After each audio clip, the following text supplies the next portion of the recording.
All right. So this one gives my hand a break. As you may or may not know, I used to do some performance poetry once upon a time. Yep, I was a beatnik and I went into those cafes and would write and speak my poetry.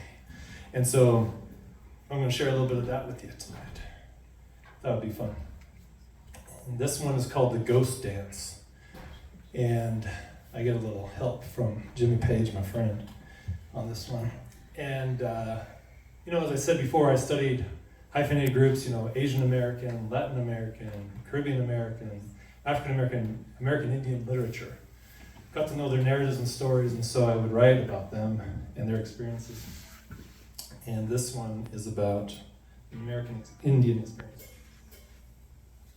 In their waning days, when they were pushed out west, there was this person named Wavoka, that was their Indian leader, and he had a vision of them wearing clothing, these kind of garments that would protect them, and he had a vision of like the second coming and that all things would be restored.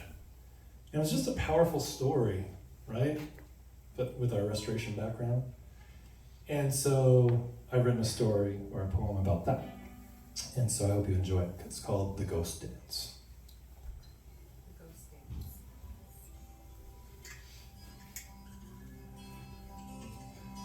An old Paiute woman who survived the Caesar's devastation of yellow thunder sees a prairie with tall, verdant grass flowing like in ancient days.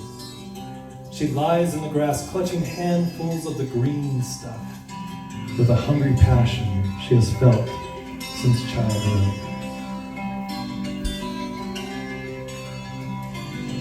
A Creek boy missing his scalp closes his eyes and dreams of his entire nation welcoming him home, calling his name in sweet familiar tones.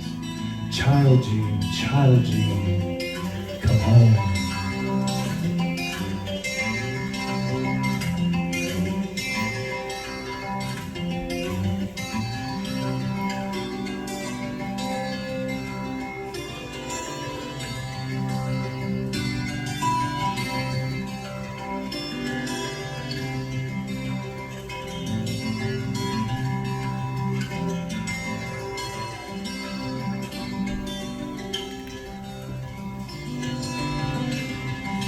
A Cheyenne warrior sees in his vision a black river flowing over the verdant earth. As it rolls towards him, he sees it is the buffalo, risen again, growing like wildflowers over the land.